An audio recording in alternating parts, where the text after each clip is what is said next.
Bismillahirrahmanirrahim. Assalamualaikum warahmatullahi wabarakatuh. Alhamdulillah wassalatu wassalamu ala sayyidina Rasulillah wa ala alihi washabihi ajma'in. Masih pada yang mengikuti seperti yang kita telah sudah maklum, kita mengadakan siri huraian Sunan Ad-Darimi atau Musnad Ad-Darimi, kitab dikarang oleh Imam Abdullah bin Abdul Rahman Ad-Darimi, seorang imam hadis yang terkenal.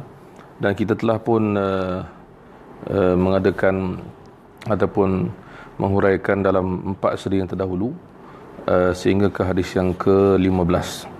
Jadi kali ini kita menyambung hadis yang ke-16, iaitu hadis yang disebut oleh Imam Ad-Darimi, akhbarana Abdullah bin Imran qala hadatsana Abu Dawud qala hadatsana Ja'far bin Uthman al-Qurashi an Umar bin Urwah bin Zubair an abihi an Abi Dzar.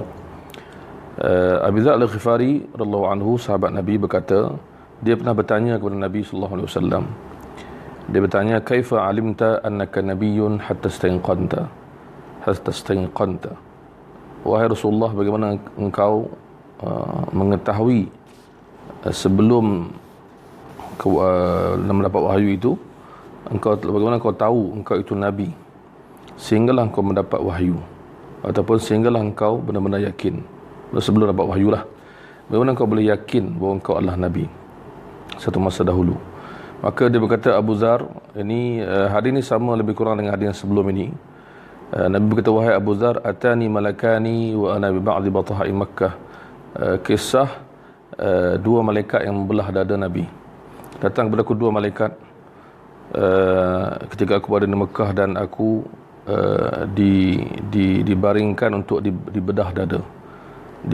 Fa waqa'a ahaduhuma ila al-ard wa kana al-akharu baina as-sama'i wal ard. Satu malaikat turun ke bumi, satu lagi di antara langit dan bumi. Maka satunya berkata kepada yang satu lagi, faqala ahaduhuma li sahibihi huwa, adakah dia tu dia, betulkah orang tu? Maksud mereka sedang mencari Nabi sallallahu alaihi wasallam. Maka satu lagi malaikat berkata, na'am, ya.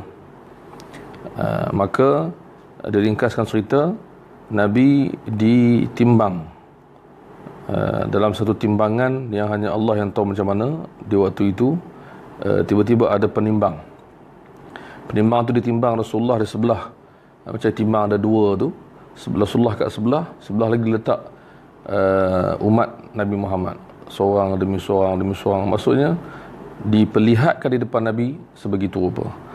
Maka kata Rasulullah, diperintahkan kepada malaikat yang kedua, fazinhu birajul, timbang dia dengan seorang lelaki, maka aku lebih berat. Kemudian lagi, timbang dengan 10, aku lebih berat. Timbang dengan 100, aku lebih berat. Timbang dengan 1000, aku lebih berat. Maka Nabi mengatakan, aku melihat mereka ka'anni anzuru ilaihim yantathiruna alayya min khiffatil mizan. Aku melihat mereka, dan aku melihat mereka seakan-akan mereka nak jatuh ke atas aku. Satu timbang berat, satu lagi naik atas.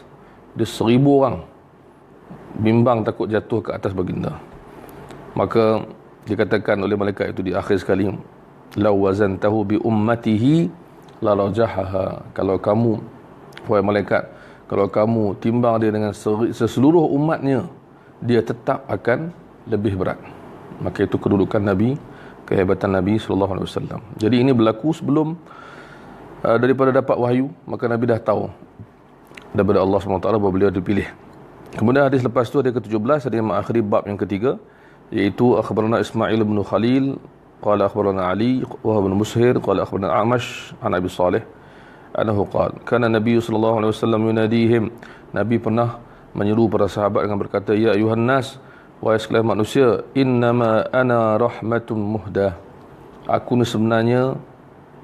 Aku ni adalah rahmat yang dihadiahkan kepada kamu. Maksud Nabi sallallahu alaihi wasallam menyatakan dirinya rahmat, dan dirinya juga muhdah. Muhdah yang maksudnya sebagai hadiah yang Allah hadiahkan kepada kita. Memanglah itulah kita Nabi kita Muhammad sallallahu alaihi wasallam, yang kita berselawat setiap masa.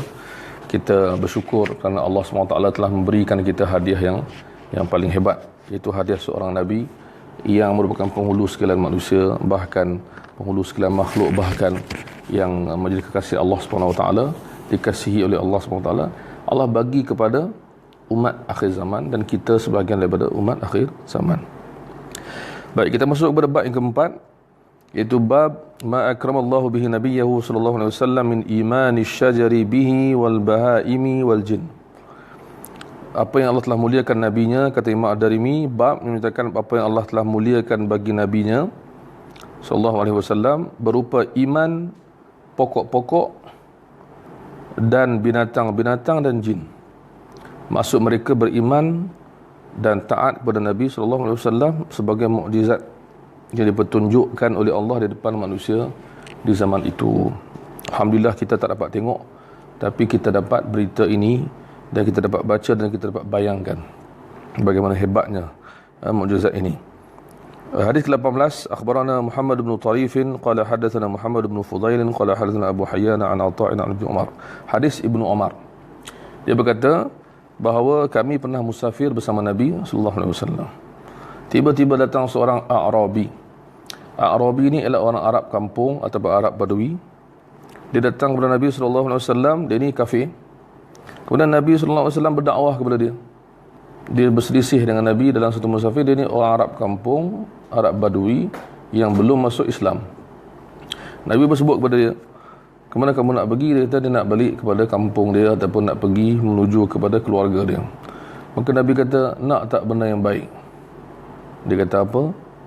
Nabi kata, "Tashhadu an la ilaha illallah wahdahu la syarika lahu wa anna Muhammadan abduhu wa rasuluh." Kamu mengucap, masuk Islam, mengucap, menyaksikan betul Tuhan yang layak sembah yang sebaiknya sebenarnya melainkan Allah dan Muhammad itu pesuruhannya dan hambanya.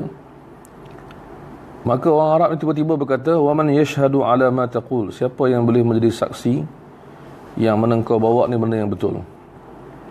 Maka Nabi dengan cepat menjawab ataupun dengan tiba-tiba menjawab, "Hadhihi Salamah." Salamah ni bukan nama orang. Salamah ni ada sahabat nama Salamah. Tapi Salamah ni ialah pokok yang rendang yang berduri. Nabi kata pokok ni dia saksi. Tiba-tiba. Ini mukjizat yang Allah beri kepada Nabi sallallahu alaihi wasallam. Dia kata, dia tanya Nabi, "Siapa saksi yang kau ni Nabi? Yang kau buat benda yang betul?" Nabi kata, "Pokok ni. Pokok yang rendang yang berduri ni." Maka Nabi panggil pokok tu. Fada'aha Rasulullah sallallahu alaihi wasallam wa hiya bi syatil wadi. Dia duduk di hujung lembah, di pinggir lembah. Nabi panggil dia. Panggil pokok tu. Tiba-tiba pokok tu fa'aqbalat takhuddul arda khaddan. Dia datang menyeret akarnya di atas bumi. Cabut keluar sampai hatta qamat baina yadayhi, sampai dia ada depan Nabi sallallahu alaihi wasallam. Pokok kita bisa tengok dalam cerita kartun saja ataupun cerita TV, movie. Keluar dari tempat dia, seret akar dia, datang depan Nabi sallallahu alaihi wasallam. Bukan setakat itu, Nabi suruh dia bersaksi ataupun Nabi tanya dia, "Betulkah aku Nabi?" Maka dia jawab 3 kali, "Betulkah aku Nabi?" Maka, "Ya, engkau Nabi." Di depan Arab tadi. Terpinga-pinga Arab tu terkejut. Terkejut sungguh. Tengok pokok datang, bukan setakat datang, bahkan bercakap dan menyokong dan menyaksikan kebenaran Nabi sallallahu alaihi wasallam. Kemudian dia pergi balik ke tempat dia. Dah habis 3 kali dia disokong, dia setuju, dia mengaku. Pokok tu pun pergi balik tempat dia, masuk balik. Tu pokok.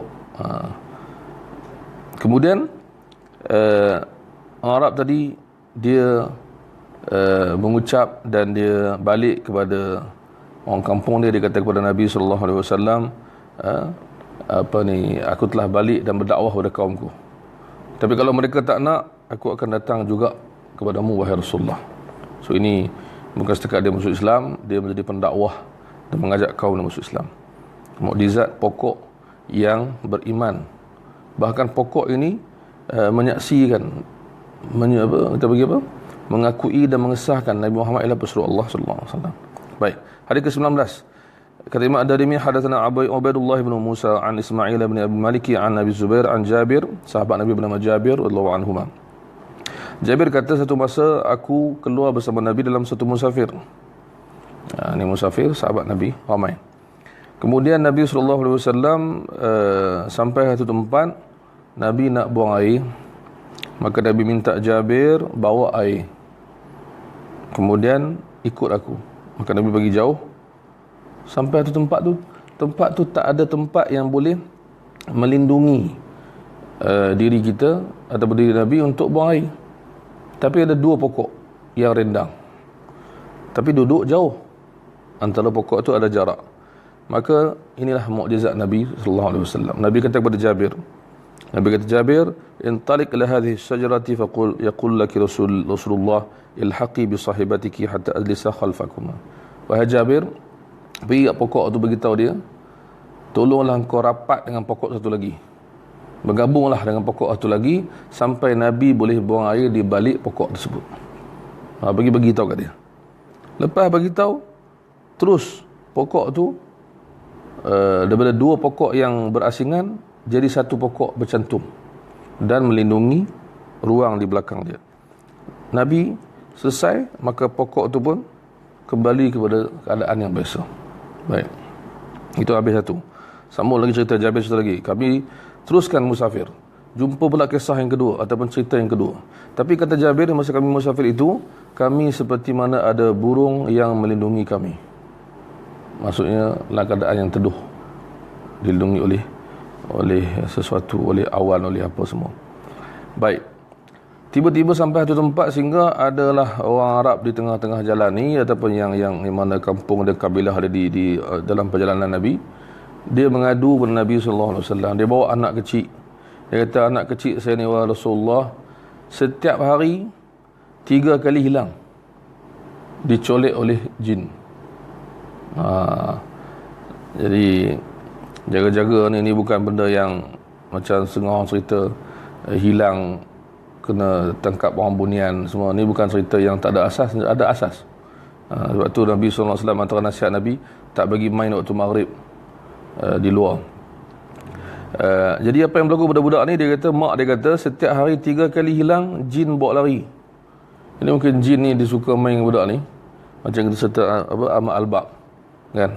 Ini Ahmad ni, harta Ahmad Al-Baq yang punya. Okey, jadi dia kata sini, Nabi pun pegang dukung budak kecil, dia letak depan dia dekat atas unta. Kemudian Nabi kata, ikhsa aduwallah ana Rasulullah, 3 kali.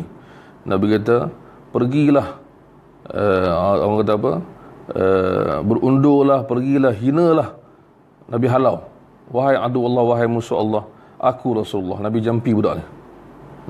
Nabi jampi budak ni. Jadi nampak cerita ni, maksudnya budak ni diganggu oleh jin, dan ke tahap gangguan itu sampai jin bawa lari, hilang, tak tahu ke mana. Maka Nabi suruh keluar, doakan dan jampi dan halau benda ni.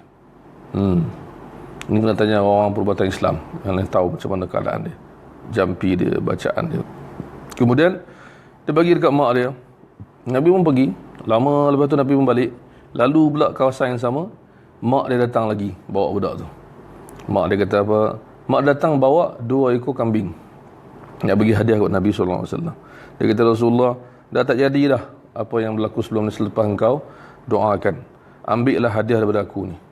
Maka dia bagi hadiah kepada Nabi SAW. Ya, jadi Nabi SAW kata, ambil satu cukup, satu beringat ke dia. Baik, kemudian kami jalan lagi. Kemudian jumpa unta liar pula. Ini banyak cerita dalam satu hadis. Jumpa unta liar. Unta ni yang tak tenang, tiba-tiba dia jumpa Nabi, dia sujud depan Nabi. Dia macam nak mengadu. Dia sujud depan Nabi SAW. Jadi Nabi tanya, siapa punya pemilik unta ni? Pergi cari siapa pemilik unta. Jadi pemilik unta tu datang, Rasulullah, kami ni dah lama unta ni, dia pun dah berisi, kami nak sembelih lah, sebab nak makan. Jadi dia tak nak disembelih tu. Jadi minta tolong Nabi SAW. Kan, dia sujud minta tolong. Dan Nabi faham bahasa binatang. Kemudian Nabi kata, juallah dekat aku. Jual dekat aku. Betul sahabat orang ni kata, takkanlah kami nak jual, kami nak bagi kepada Rasulullah, bagi percuma lah, hadiah. Nabi kata, kalau ada dekat aku, jagalah dia elok-elok sampai dia mati. jangan sembelih. Tanda kesian kat dia. Dia datang situ. Jadi bila balik daripada musafir tu, sahabat kata apa? Cuba tengok sahabat kata apa. Ini menarik. Sahabat kata, Rasulullah, sepatutnya kami yang sujud dekat Nabi, bukan binatang tadi. Sebab kami hormat Nabi SAW. Binatang tu kenal siapa Nabi. Kami pun nak juga sujud, tapi tak boleh. Tapi sepatutnya kami yang lebih berhak. Apa Nabi jawab? Nabi kata, tidak perlu seseorang sujud kepada seorang yang lain. Kalau perlu, ataupun kalaulah nak katakan boleh, isteri sujud dekat suami. Ini hadis yang biasa kita dengar kan. Kalaulah aku nak suruh seseorang sujud kepada seseorang, pasti aku akan suruh suami, isteri sujud kepada suami, memuliakan suami. Tapi taklah, maksud kalaulah begitu. Baik, hadis lepas tu. Kata Imam Ad-Darimi hadatsana Ya'la qala hadatsana Ajlahu 'an Az-Zayyal ibn Harmlata an Jabir lagi. Jabir bin Abdullah radhiyallahu anhuma. Dia berkata, satu hari kami sallallahu alaihi wasallam pergi ke sebuah tempat, sebuah kampung Bani Najjar. Ada unta yang liar, yang susah nak diikat. Susah nak diikat. Kemudian Nabi sallallahu alaihi wasallam diberitahu. Kan, diberitahu. Jadi Nabi ni semua orang datang mengadu dekat dia. Macam-macam cerita. Maksud dia ni pemimpin begitulah, pusat aduan masyarakat. Maksudnya YB kena sentiasa dapat aduan, melayan aduan masyarakat setempat. Ini Rasulullah dia layan aduan sahabat dia semua isu. Sampai unta liar tak boleh nak kawal pun datang mengadu. Nabi datang. Tiba-tiba Nabi sampai, dia terus letak muka dia dekat Nabi, suruh ikat. Maksudnya terus jinak. Kemudian Nabi pun minta mana dia tali pengikat dia semua yang letak dekat muka, dekat apa semua tu kan. Nabi buat semua, Nabi bagi balik dekat ni. Kemudian Nabi kata dekat kami, ni ayat Nabi menarik. Nabi kata, ma bainas sama'i wal ard, di antara langit dan bumi, semua yang ada di antara langit dan bumi, illa, tidaklah sesuatu pun yang ada di antara langit dan bumi, illa ya'lam, melainkan dia tahu, anni Rasulullah, aku ni Rasulullah. Melainkan dia menerima dan mengaku dan beriman dan mengaku aku Nabi. Semua. Kecuali siapa? Asiyal jin wal ins, kecuali orang yang ingkar daripada kalangan jin dan juga manusia. Maksud kalau makhluk ni semua terima. Sebab tu Nabi SAW dikasihi oleh seluruh alam, termasuk binatang, termasuk makhluk, termasuk tadi pokok kita jumpa, sekarang binatang, unta dan sebagainya. Baik, ada lagi lepas tu. Kata Imam Darimi, akhbarana Hajjaj bin Minhal qala hadithana Hammad bin Salamah an Farqad as-Sabakhi an Sa'id bin Jubair an Ibn Abbas. Ini hadis-hadis Ibn Abbas. Dia kata seorang perempuan datang jumpa Nabi, anna imra'atan ja'at bi ibnillaha ila Rasulillah sallallahu alaihi wasallam. Mengadu pula anak dia ada masalah. Yang pula ini seorang perempuan datang bawa anak dia sakit. Sakit apa? Dia kata, Rasulullah, inna bni bihi junun, anakku ni dia penyakit macam gila. Tiba-tiba dia sakit, dia akan meracau, dia gitulah maksudnya. Pelik maksudnya, bukan masuk gila ni dia bunyi pula. Di mana bagi tak bunyi. Baik. Dia sakit dia meracau-racau, dan dia datang penyakit ni ketika makan tengah hari dan makan malam. Habis semua rosak. Maksud tak boleh nak kawal. Tiba-tiba kena rasuk macam itulah. Maka Nabi SAW bawa budak-budak tu dibawa kepada Nabi. Nabi sapu dada, Nabi doa, dan sebagai riwayat mengatakan, keluarlah wahai musuh Allah. Maka budak tu terkeluar macam anak anjing kecil, macam binatang kecil, anak binatang apa-apa yang kecil, yang warna hitam. Dia termuntah keluar jin. Itu maksud dalam bentuk binatang, anak binatang, anjing ke sebagainya. Itu. Jadi ini orang perubatan Islam tahu ada ni. Sebab tu kita lihat orang yang mengobati penyakit ni, macam-macam cerita yang pernah berlaku di zaman Nabi. Ada asal dia. Baik. Kita ambil satu lagi, ada dua lagi kita ambil. Hadatsana Muhammad bin Sa'id qala akhbarana Yahya ibnu Abi Bukair al-Abdi an Ibrahim bin Tahman an Simak an Jabir bin Samurah. Ini sahabat Nabi yang lain namanya Jabir juga, tapi Jabir bin Samurah. Kata Kita bisa jumpa nama dalam kitab Syama'il, nama ni berulang. Dia kata Nabi pernah bersabda, inni la'arifu hajaran. Aku dia beritahu dekat mana tempat di mana ada batu di Mekah. Dia bagi salam dekat aku sebelum aku dibangkitkan. Dan batu itu aku tahu di mana. Maksudnya, sebelum Nabi dilantik di wahyu, Nabi dah tahu dia ni akan jadi Nabi. Sebab berlaku benda-benda yang ajaib.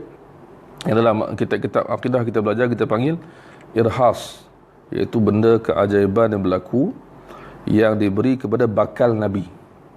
Jadi Nabi datang, batu bagi salam. Atas ni pokok bagi salam. Jadi telah diketahui sebelum tu lagi. Baik. Kemudian kita tengok macam mana bagi salam ni bukan Nabi seorang dengar. Didengari oleh juga orang lain duduk dengan Nabi. Baik, apa hadis dia? Kita berhenti di sini insya-Allah. Hadatsana Farwatu qala an Walid bin Abi Thawr al-Hamdani an Ismail as-Suddi an Abbad bin Abi Yazid an Ali, Sayyidina Ali. Sayyidina Ali kata apa? Allahu anhu. Dia kata, kami bersama Nabi di Mekah, masuk jalan dengan Nabi. Fa kharajna ma'ahu fi ba'd dawahiyah, kami keluar dalam di tempat-tempat tertentu di sekitar Mekah. Bila kami datang melalui bukit atau pokok, kecil ke besar, mesti pokok dan bukit itu akan mengatakan Assalamualaikum ya Rasulullah. Bagi salam. Kan? Macam tadilah bagi salam, Nabi dengar. Yang ni Nabi dan Sayyidina Ali dan lain-lain dengar. Ini dia panggil satu benda yang mukjizat, dan saya suka untuk berpesan kepada semua yang mengikuti ataupun yang mendengar rakaman ni. Jangan kita perkecilkan soal mukjizat Nabi. Perkecilkan dari segi apa? Ada sebagian orang zaman sekarang ni, dia tak nak bercerita sangat pasal mukjizat Nabi. Kalau dia kata kita nak cerita kepada masyarakat benda-benda yang bersifat lebih mudah diterima, bersifat ialah tak mau cerita benda magic, nak cerita benda yang realiti, nak masyarakat berusaha. So kita katakan Imam Ad-Darimi menunjukkan contoh kepada kita, kitab kita ni, bahawa dia memulakan buku dia dengan tanda kenabian termasuk mukjizat.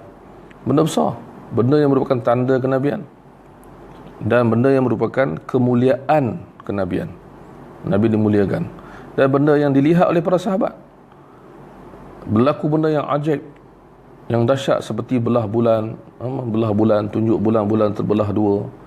Nanti kita akan jumpa lagi mukjizat-mukjizat yang lain, keluar air pada tangan dan lain-lain. Banyak ni, buat mukjizat ni banyak di depan ni.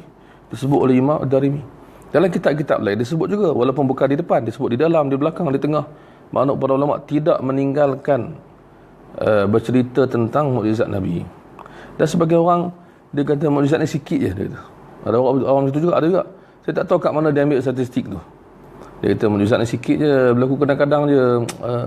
Kita baca hadis Nabi, kita jangan dengar orang bercerita, orang berfikir guna akal, logik akal. Kita tengok hadis Nabi, banyak hadis yang menceritakan tentang mukjizat dan keajaiban, banyak. Jadi dalam kita mengenang Nabi SAW, kita mesti cerita, sebab ini adalah kemuliaan yang Allah beri kepada dia, dan ini juga adalah bukti kenabian dia, dan ini juga adalah benda yang dilihat oleh para sahabat. Maksud betapa beruntungnya mereka dapat melihat mukjizat ni. Walaupun sebagai orang kata mukjizat yang terbesar adalah Al-Quran, tapi mukjizat lain juga ada. Juga banyak. Jadi kita kena bersederhana. Terimalah apa yang ada dalam kitab-kitab hadis, ceritakanlah kepada masyarakat, dan kita tidak sebenarnya tidak mengajar masyarakat hidup dalam keadaan keajaiban. Kita mengajar masyarakat bahawa ini adalah Nabi sallallahu alaihi wasallam. Yang mana di antara ajaran Nabi ialah sebenarnya hadis yang kita baca di mana-mana, hadis Nabi sallallahu alaihi wasallam suruh berusaha. Quran pun suruh berusaha untuk berjaga-jaga dan berhati-hati. Hadis Nabi juga begitu. Maka bercerita tentang mukjizat bukanlah bermaksud kita ni bercerita tentang perkara yang ajaib, angan-angan, bukan. Dia perkara yang benar, telah berlaku sebagai kemuliaan yang Allah berikan kepada Nabi sallallahu alaihi wasallam. Maka kita mengenang mukjizat tersebut sebenarnya disebut oleh para ulama dalam kitab-kitab hadis. Wallahu alam. Kita akan sambung nanti insya-Allah pada hadis yang ke-24, siri huraian musnad ataupun sunan ad-Darimi. Wallahu alam. Sallallahu alaihi wasallam wa alihi wasallam.